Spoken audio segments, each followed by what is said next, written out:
my wife, let's call her Kate, betrayed me with a colleague. She claimed she'd grown weary of our predictable, steady life. So I stepped aside without fanfare, choosing silence over confrontation. I watched quietly and from a distance as the perfect little world she thought she wanted, without me, slowly unraveled. Kate and I had shared 5 years together, 3 of them as husband and wife. Our first meeting was at a friend's Super Bowl party, back when I was still clunking around in a battered old Civic, its air conditioning long dead and gone. She had this laugh that made everyone turn their heads, and for some reason, she laughed at my dumb IT jokes. She actually listened when I talked about server issues or code glitches. It was refreshing. I was hooked from the start. Those early days with her were like something out of a movie. We'd stay up late, until 3 in the morning sometimes, just talking about nothing and everything. We'd dive into marathon gaming sessions or binge-watch whatever new show was trending. There was a spark, a connection that didn't feel forced. She encouraged me to hang out with my buddies, and I'd always swing by the gas station on the way home to grab those chocolate-covered pretzels she adored. Little gestures, but they meant something. When we moved into our first apartment, it was a tiny 1-bedroom unit where the walls were so paper-thin we could hear the neighbor sneeze 3 times before we got annoyed, but it was ours. I pulled overtime shifts for months just to buy a proper TV so we could watch football on Sundays without squinting. She'd have dinner waiting for me every evening, not because I ever asked her to, but because she wanted to. That's what made it feel special. That's when I truly thought I had hit the jackpot in life. Kate wasn't just beautiful, though she absolutely was. She was sharp, grounded, and worked as a dental hygienist. She made decent money, took pride in what she did, and for reasons that still baffle me, seemed to genuinely appreciate my average geeky self. My friends? Jealous as hell. Even my mother, who notoriously found fault in every woman I'd ever introduced, actually liked Kate. That was borderline miraculous. We used to go on spontaneous weekend road trips. Nothing exotic, just point to a random spot on the map and drive until we get tired. One trip landed us in a seedy motel with questionable sheets and definite bed bugs, but we laughed about it, shrugged it off. That was the vibe. Imperfect, but happy. I proposed to her after 2 years, during dinner at this cozy little Japanese restaurant she loved. It wasn't some grand spectacle with fireworks or violins. I just slipped the ring out of my pocket and dropped to one knee, between miso soup and tempura. The ring wasn't flashy, but it was from the heart. She cried, happy tears, and whispered that it was perfect. Our first years of marriage? Solid. We developed our routines, fell into rhythms that made our lives feel full and warm. Sunday morning pancakes became a tradition. Friday nights were for movies, curled up on the couch. We'd leave silly notes in each other's lunches, doodles, inside jokes, random thoughts. Just small, meaningful rituals that made the mundane feel magical. I busted my ass to get promoted, trying to build a future for us, something more stable, maybe even kid-friendly. She seemed all in. We were a team. Then came the new job. She got hired at an upscale dental office downtown. Better pay, flashier clientele, more flexible hours. I was genuinely happy for her. Took her out to celebrate. I thought it was a new chapter for both of us. But that's when the shifts began.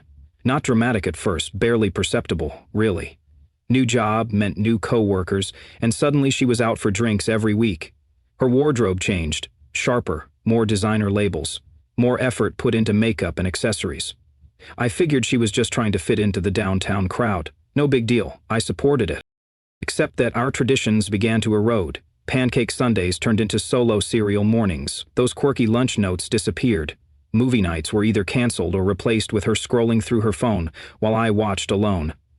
I told myself it was just a transition phase, that she was adjusting to her new schedule. But weeks rolled into months. Nothing went back to how it was. Her late nights became frequent. She'd say she'd be home by 7 p.m., then not walk through the door until 10. No real explanations, just vague mentions of work stuff.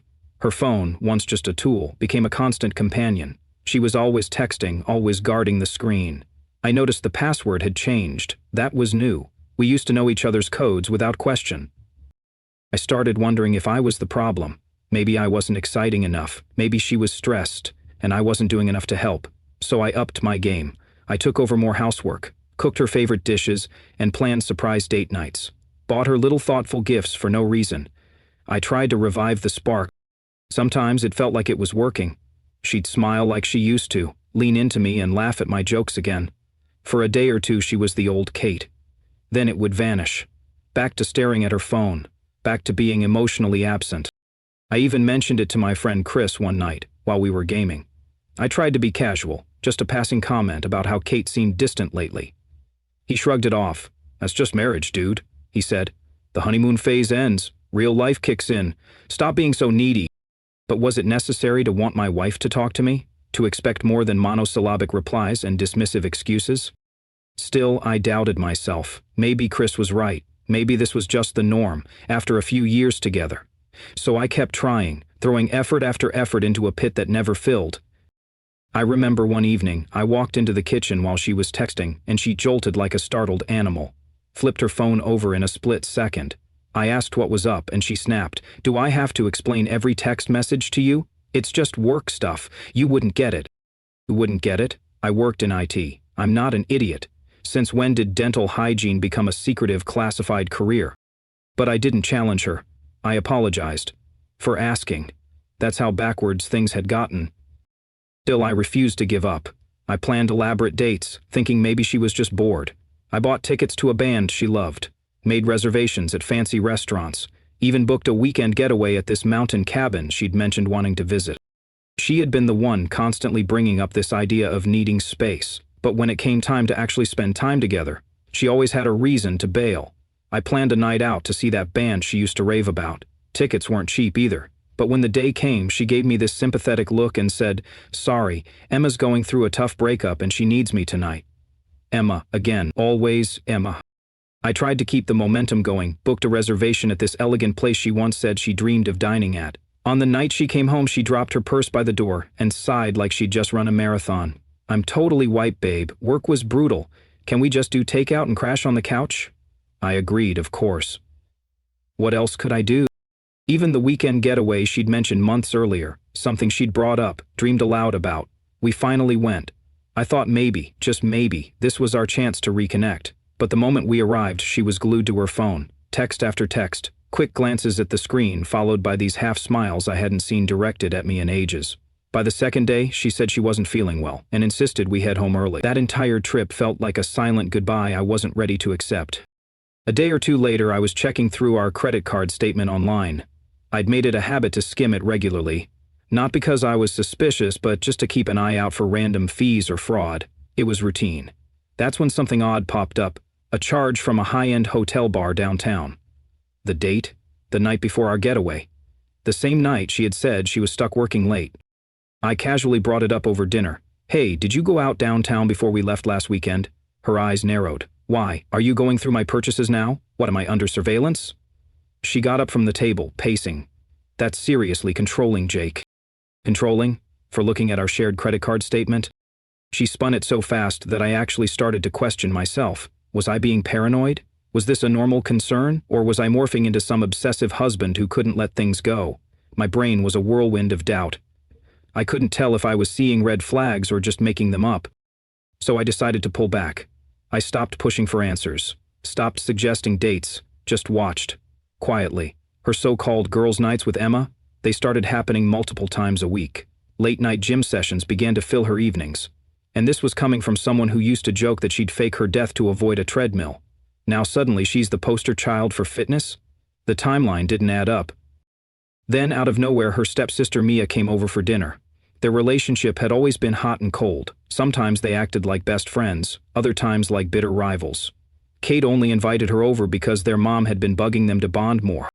Dinner started off okay, chit-chat about family stuff, Mia's latest job hunt and casual anecdotes. But Kate's phone kept buzzing. Every few minutes another message. She'd check it, smile faintly, and reply quickly, totally ignoring the conversation. After the 10th time, Mia finally snapped. "Seriously, Kate, can you put the phone down for 5 minutes? We're supposed to be having dinner." Kate's tone went icy. "Some of us actually have jobs with responsibilities," she shot back. It was a clear jab. Mia was between gigs and that comment cut deep. The atmosphere changed instantly. A few glasses of wine later, it all exploded. Arguments about old family drama, jabs about past mistakes. I sat there like a ghost at the table, wishing I could just disappear. But as Mia stood to leave, she turned to me, gave me this piercing look, and dropped a bomb.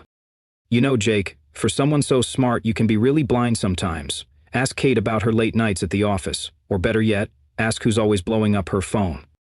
Kate snapped, screaming, red-faced, accusing Mia of being a bitter, jealous liar, claimed she was trying to sabotage us because she hated seeing people happy. The volume escalated.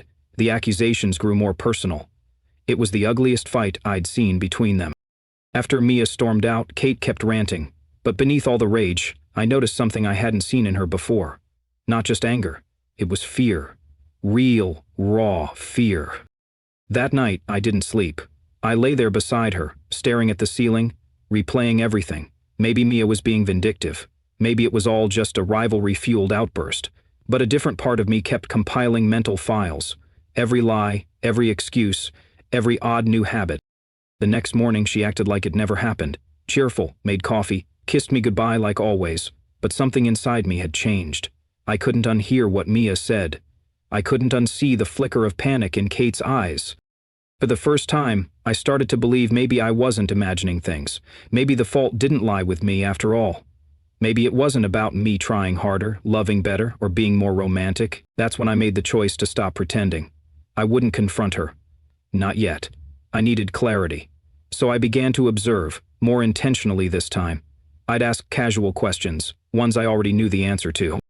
"How's Emma doing lately?" I asked one evening. There was the slightest hesitation before she answered. A microsecond of calculation. She had to remember the script she'd told before. "How was happy hour at the office?" I asked another night. I'd already seen Emma's Instagram. She'd posted a photo from a wine tasting 2 towns over, nowhere near Kate. Piece by piece, I started fitting things together. I changed up my schedule too, came home early some days, pretending we got let out because a server crashed or a meeting got canceled. Normal stuff, nothing suspicious. One morning, I woke up with this gnawing feeling in my gut.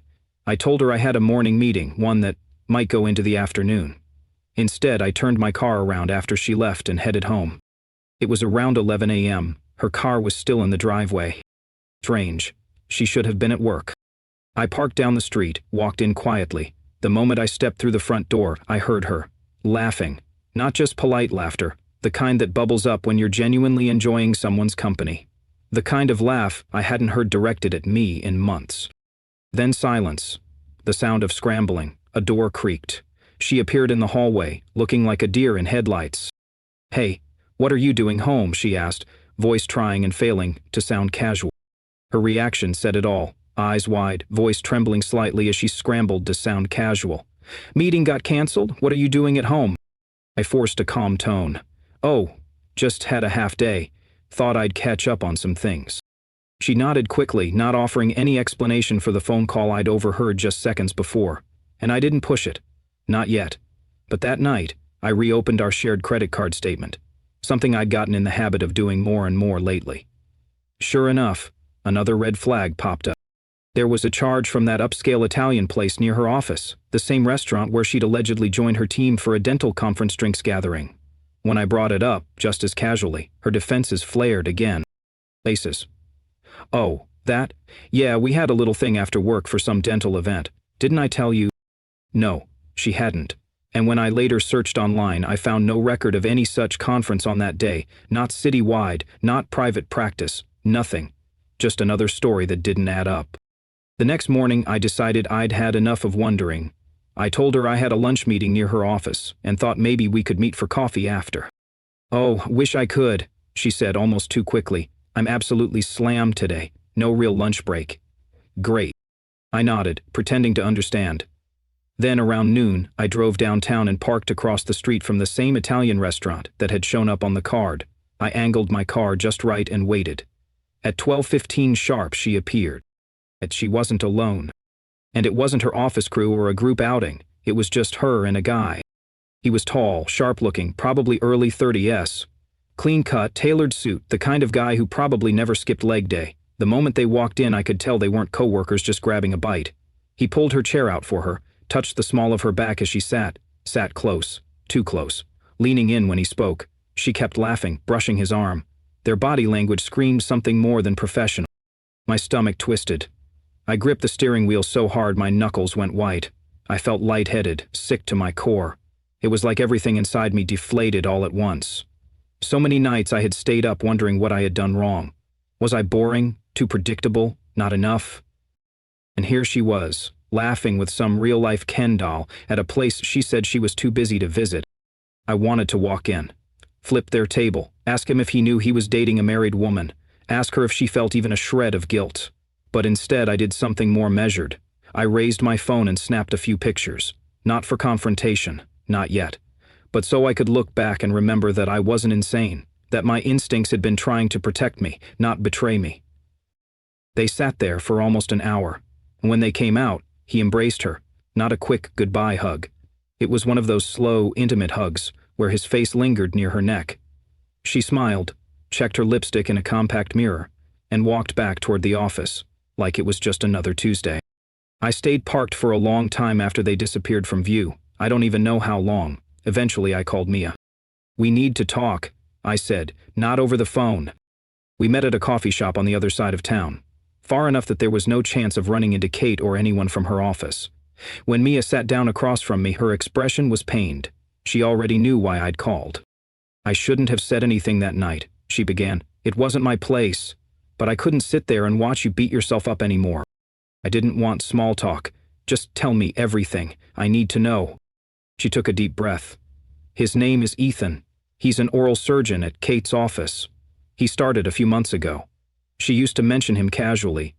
Then she just stopped. That struck me as odd, like she didn't want me asking about him anymore. She paused to sip her coffee. Then I saw them together, at the mall. She told me she was working late that night. But there they were, walking together, shopping bags in hand, laughing like a couple. They didn't see me. And it wasn't just friendly, Jake. It looked intimate. The words hit me like bricks, yet I nodded calmly. "There's more," Mia added. "Emma, her so-called alibi, has been covering for her. I know of at least one night Kate told you she was with Emma, but she actually called me that same night, asking to borrow a black dress. Totally forgot she was supposed to be out with Emma already." We sat there for over an hour. By the end of it, I didn't even feel rage anymore. I felt hollow, like something inside me had been scooped out and replaced with silence. Mia leaned forward, lowering her voice. "What are you going to do?" "I don't know yet," I said honestly, "but I'm not confronting her until I've got a plan." Driving home afterward, I realized something sobering. That talk with Mia was the most honest, unfiltered conversation I'd had with anyone in months. That alone said everything about the state of my marriage. When I got back, Kate was already home, on the couch, watching some trashy reality TV show like it was just another night. No trace of guilt, no sign of remorse. Just a casual, "Hey, how was your day?" Like she hadn't been in another man's arms just hours earlier. I almost laughed. "Fine," I said, and disappeared into the bathroom. I stood in the shower for nearly an hour, letting the scalding water rush over me, trying to burn away the rising anger, the bitterness that threatened to boil over. The next morning, I called a lawyer. A colleague had recommended him, a tough, no-nonsense divorce attorney who'd helped him through a brutal split. We sat in his office and he walked me through everything. What documents I need to gather, how to protect my finances, what to say, what not to say, to Kate. "Do not leave the house," he warned. "That's mistake number one. Don't tip her off. The minute she knows what's coming, it becomes a war. She'll hide money, delete messages, and start rewriting history. Don't give her that head start." I took his words to heart. That night, I kissed Kate on the cheek like always. We watched TV together. She laughed at her phone while she texted Ethan. Yes, I knew it was him, and I pretended not to notice when she slipped off to the bathroom to take his call with the water running. Meanwhile, I planned. I had reached the point where pretending everything was fine had become second nature. But behind that mask, I was documenting everything. I compiled screenshots of our shared credit card statements, especially those showing restaurant charges on nights when she'd claimed to be working late. I kept a running log of her absences, when she was gone without a solid reason, what excuse she gave, and how it matched up with what I knew, or what I could verify. I even managed to discreetly take photos of her and Ethan together whenever I had the opportunity. I was careful, never drawing attention, capturing just enough to have proof that this wasn't just a paranoid suspicion. At the same time, I began separating our finances, slowly, subtly, not enough to raise any red flags, but just enough to protect myself. I opened a new checking account, rerouted my direct deposit, stopped contributing to any joint savings. It wasn't everything that would have tipped her off, but it was enough to make sure I wasn't completely vulnerable when everything inevitably fell apart. The hardest part by far was acting like I didn't know, waking up next to her, having breakfast like we were just another happily married couple, making idle conversation while watching her carefully choose her outfit, do her makeup, spritz on the perfume she used to save for date nights. All for him. I'd smile and nod while mentally repeating, "Not yet, just wait." During all of this, Mia and I stayed in contact. At first, our communication was purely tactical, sharing intel about Kate and Ethan. Mia would tip me off when Kate lied about her location or who she was with. She sent me screenshots of social media posts Kate was tagged in, locations she never mentioned to me. It was basic reconnaissance, but it helped me build a clearer picture. Eventually, though, our conversations started to drift. We found ourselves talking about everything else: movies, work stress, books we liked, and random stories from childhood. I realized I was getting to know Mia in a way I never had before, even after knowing her for 5 years as Kate's stepsister. She was funny, witty, with a dry sarcasm that hit just right, and surprisingly easy to talk to. There was no judgment from her when I admitted how angry I still was, or how some days I felt too exhausted to care anymore. She never pushed me to act before I was ready. "I get it," she said once, when I was beating myself up for being so clueless for so long. "You need to process this at your own pace, not hers. That's the only way you'll come out of it sane." One night, after a particularly brutal emotional hit, I had driven past Ethan's apartment and seen Kate's car parked there, confirming what I already knew. I ended up meeting Mia again at our usual coffee spot. As we waited for an Uber, she looked at me and said something that's been burned into my memory ever since. "You know, Jake," she said, "Kate's not just a liar. She's a fool. Not because she cheated, that makes her a jerk. She's a fool because she had someone who loved her fully and completely, and she threw that away. Do you know how rare that is?" I didn't answer, couldn't really. The Uber arrived, and she gave me a sad smile before climbing in. But those words stayed with me all night. The next morning, I called the lawyer. I told him I was ready. It was time to finalize the divorce papers. I didn't need any more surveillance, any more late-night stakeouts. I didn't want to be the guy who waited for his life to crash. I wanted to end it on my own terms. I needed Kate to see that I wasn't blindsided, that I hadn't been weak or desperate. I wanted her to realize, without a shadow of a doubt, what she had destroyed. The perfect opportunity came about 3 weeks later. It was a Thursday evening. Kate came home with a spring in her step, practically glowing. Experience had taught me that the more cheerful she acted, the bigger the deception. She kissed me on the cheek, dropped her bag, and said, "I made us a reservation at Bella's tomorrow night. Thought we could use a little date night, just the two of us." Bella's, the same restaurant where I'd watched her flirt and laugh with Ethan. The way she emphasized just the two of us made my skin crawl. She was preparing something, clearing the emotional runway for a big announcement. Maybe she was going to tell me she wanted out, thinking a public setting would minimize my reaction. Or maybe Ethan would just happen to be there, and she'd introduce him as her colleague, before eventually revealing they'd caught feelings for each other. Either way, she clearly believed she had the upper hand, that she would be the one call time on our marriage. Not this time. "That sounds great," I said with a smile. "I've actually been wanting to try that place." That night I texted Mia, "It's happening tomorrow, Bella's." Her response was instant. "What do you need from me?" I laid out the plan. It was time to play my final card. The next day at work, I could barely focus. Every hour felt like 3. I kept refreshing my inbox, waiting for the email from my lawyer. Finally, just after 2 p.m., it came through. The finalized divorce papers, ready to go. I printed them out, sealed them in a plain manila envelope, and slipped them into the inner pocket of my jacket.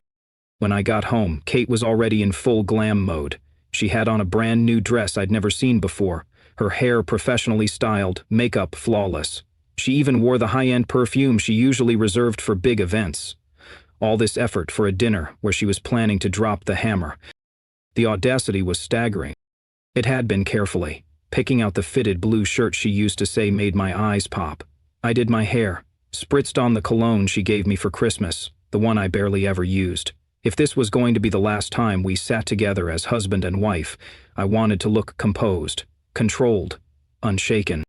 As we drove to the restaurant, she filled the silence with small talk, light work stories, bits of gossip, even a few nostalgic references to our early days. Her tone was animated, charming, almost sweet. I realized she was trying to soften me up. Make me remember why we fell in love, so that when she dropped her bombshell, I'd be too dazed to react. I played along like it was just another Friday date night, smiled, laughed at her stories, asked questions. My heart pounded like a drum in my chest the entire time. We pulled into the lot. She reached over and squeezed my hand. "You'll love this place," she said. I bet I would. I wasn't remotely shocked when the hostess led us toward a table set for 3. Kate, on the other hand, looked like someone had yanked the ground out from under her. For just a brief second, her expression flickered with pure panic. "Oh, we're just 2, she said, plastering on a tight smile, trying to sound casual, as she turned to the hostess. "I apologize, ma'am," the hostess replied, scanning the reservation book again. "But it says here a party of 3, under the name Lockwood." Kate gave a hollow laugh, her tone forced and awkward. "There must be some kind of mistake. It's just the 2 of us tonight." I decided to let it slide. "Probably just a mix-up," I offered, playing the part of the oblivious, trusting husband. "Maybe another reservation got crossed with ours." The hostess smiled, clearly irritated by the discrepancy, and told us she'd have a 2-person table ready in just a minute. As we stood there waiting, Kate's phone buzzed. She tried to check it discreetly, angling the screen away from me, but I noticed the slight fumble in her fingers. Then came the line I'd come to expect. "I'll be right back. I need the restroom." Of course she did. I already knew exactly who the message was from. Ethan. Probably confirming the timing of whatever little act they had rehearsed for tonight. I could almost predict the entire script. Kate would sit me down, deliver a speech dripping with regret but completely devoid of real accountability. She might even try to spin it like she was doing me a favor. The manila envelope in my jacket felt like it weighed 100 pounds. It was pressing against my chest like a heartbeat. I was standing there, on the edge of the most revealing moment of my life. Either the worst or the most satisfying, possibly both. Either way, I was done waiting. Kate returned after a few minutes, looking composed again, but her eyes kept scanning the room. The hostess led us to a quiet table in the corner, a spot that offered just enough privacy for a serious conversation, but remained visible enough to prevent a dramatic scene. How thoughtful of her, almost strategic.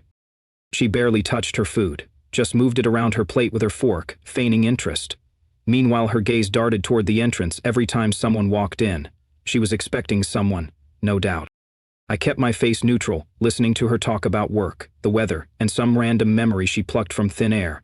It was all noise. My heart was thudding against my ribs. The envelope in my pocket may as well have been glowing at this point. This was the moment. The grand finale.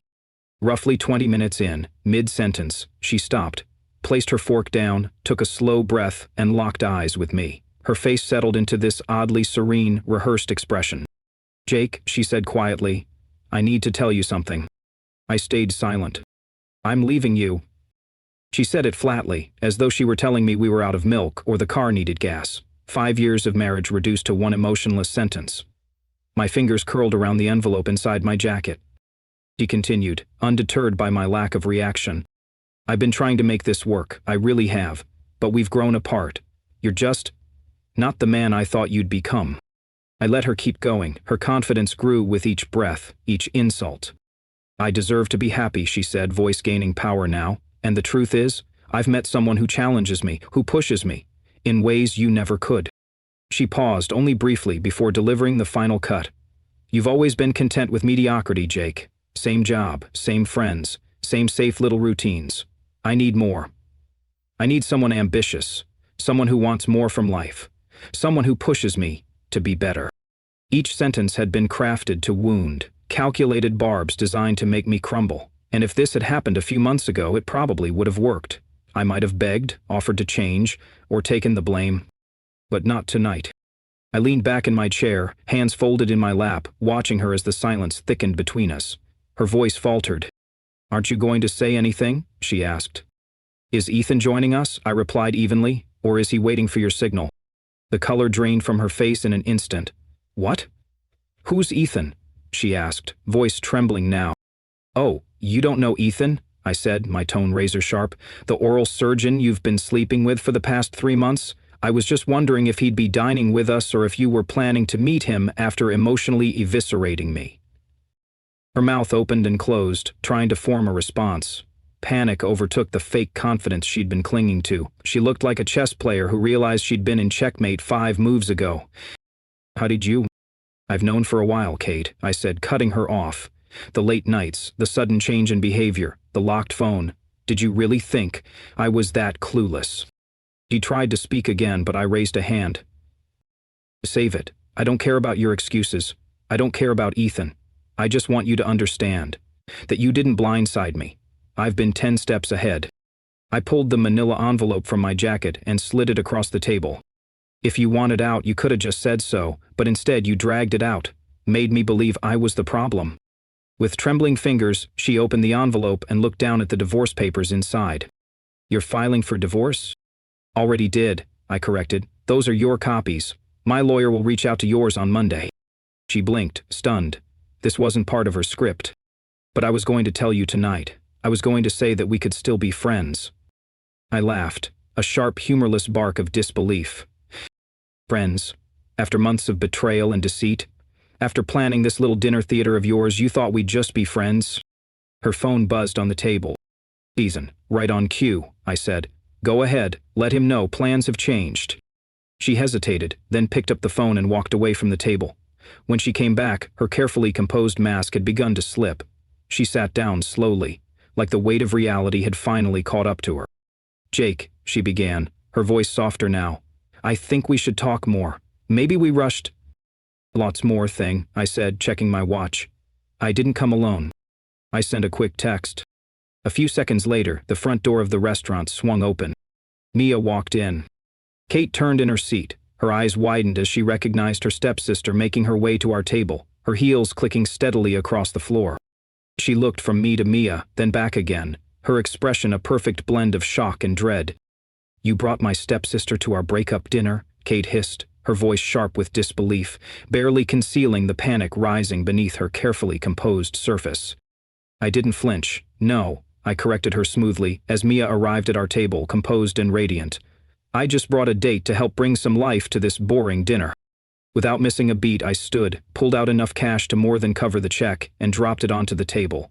Then I turned to Mia, offered her my arm with a slight smirk. "Ready?" Mia smiled, looped her arm through mine, and together we walked out, passing Kate's stunned and utterly speechless figure. At the door, I paused, glancing back one last time. My face must have been unreadable, cold even, because Kate actually flinched. Her mask cracked for just a moment. "Oh, and by the way," I said, loud enough for only her to hear, "I've known about Ethan since the day you first met him. Mia's been keeping me updated. Every lie, every so-called late night, at the office. We've been laughing about it for months." That last part wasn't entirely true, of course, but watching her face crumble in real time made the embellishment worth it.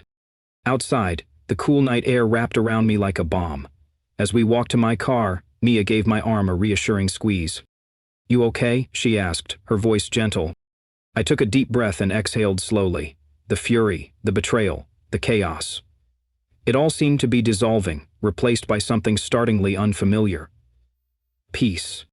"Surprisingly, yeah," I replied, nodding. "I really am." We ended up at a quiet bar on the other side of town, nothing fancy. I bought Mia a drink, mostly as a thank you for going along with my plan. Neither of us was in the mood for celebration, not really. It wasn't that kind of night. But sitting across from someone who knew everything and was still in my corner, that meant more than I could articulate. "That was brutal," Mia said eventually, twirling her straw. "I've never seen you like that before." I shrugged, drained but calm. She was planning to humiliate me, publicly. To sit there and tell me I wasn't enough, that I was mediocre, while she's been sleeping with someone else for months. She deserved worse. Mia nodded, her expression unreadable. "Still, the cold, calculated way you handled it, I didn't know you had that in you." "Neither did I admitted. "But I'm not sorry, not even a little." Later, as I drove Mia home, the reality of what had happened began to settle in. Kate had likely already called Ethan, probably in a panic, begging him to pick her up from the restaurant. I doubted she'd even bother coming home that night. And I was right. When I got back to the house, it was empty. No lights on. No Kate. I didn't wait around. The next afternoon, I was halfway through packing a duffel bag when I heard the front door creak open. Kate stepped into the bedroom slowly, her eyes red and puffy. "Where are you going?" she asked, her voice hoarse and small. "Do Chris's," I replied without pausing. "Just for a few days, while you figure out where you're going to live." "You're kicking me out now?" she snapped, anger replacing the sadness. "On the primary on the mortgage," I reminded her coolly. "I have every right to stay, but I'm giving you time to make arrangements." She stood there, stunned, like she didn't recognize me, and in a way, she didn't. The man who would have begged her to stay, who would have accepted her lies, who blamed himself for everything, that guy was gone. "What happened to you?" she whispered, voice cracking. I zipped up my bag, looked her straight in the eyes and said, "You did." Then I walked past her, out the door, tossed my bag into the car, and drove to Chris's without once looking back. I crashed at Chris's place for a week. During that time I told him everything, the affair, the dinner, the divorce. He was blown away. "Dude," he said, laughing as he handed me a beer. "Ice cold. I didn't think you had it in you." But Kate wasn't done. Not by a long shot. The next day, my phone exploded with notifications. First came the angry texts, accusations, insults, pure venom. Then came the tearful voicemails, begging me to talk. And when that didn't work, the threats started. Promises that she'd take everything, that I'd regret this, that she'd make sure I was left with nothing. I didn't respond to a single one. I forwarded the threatening ones to my lawyer and blocked her number. Her meltdown was no longer my problem. When I finally returned to the house to grab more clothes, Kate was waiting for me. She looked awful, disheveled, swollen eyes, voice brittle. "Can we just talk?" she pleaded, following me around as I moved from room to room. "About what?" I asked, not even looking at her. "You made yourself pretty clear at dinner. You said you were leaving me, remember?" "I didn't mean that," she cried. "I was just trying to hurt you. I didn't think—" "Please, Jake, you can't just throw away 5 years over one mistake." I nearly laughed at that. "A mistake?" I turned, eyes hard. "You were cheating for months, Kate, lying every single day. That's not a mistake. That's a series of conscious choices." She changed tactics instantly. "Is this about Mia?" she accused, voice sharp. "Are you seriously sleeping with my stepsister just to get back at me? That's sick." I didn't rise to it. I just smiled. "What Mia and I do, or don't do, is none of your business anymore. You forfeited that right the moment you started cheating." "So you are with her," she snapped. "How long has this been going on? Were you cheating too? Is that why you're so eager to end this?" I laughed aloud, a real, deep laugh this time. "That's rich coming from you," I said. "No, Kate, unlike you, I don't cheat. But what happens now that we're done? That's my business." She looked at me like I was a stranger, and I suppose, to her, I was. "What happened to you?" she whispered again, a trace of disbelief still clinging to her voice. "I woke up," I said simply. "Now, I want you out of the house by next weekend. Take whatever furniture you brought into the marriage, the rest stays." And just like that, the chapter closed.